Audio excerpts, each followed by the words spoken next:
ये खबर कराची से है, जिसके इलाके लांढी से लापता 7 साल बच्चे साद की लाश 6 रोज के बाद कचरा कुंडी से मिल गई। पुलिस के मुताबिक बच्चे की लाश 5 से 6 रोज पुरानी है। बच्चे की गुमशुदगी का मुकदमा थाना लांढी में दर्ज था। पुलिस का कहना है कि मौत की वजूहात जानने के लिए तमाम पहलुओं से तहकीकात का आगाज किया जा रहा है।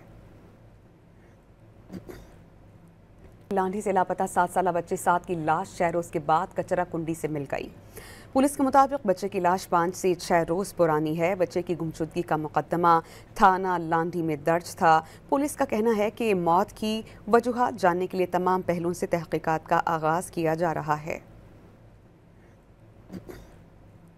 लांढी से लापता 7 साल बच्चे साद की लाश 6 रोज के बाद कचरा कुंडी से मिल गई। पुलिस के मुताबिक बच्चे की लाश 5 से 6 रोज पुरानी है। बच्चे की गुमशुदगी का मुकदमा थाना लांढी में दर्ज था। पुलिस का कहना है कि मौत की वजूहात जानने के लिए तमाम पहलुओं से तहकीकात का आगाज किया जा रहा है।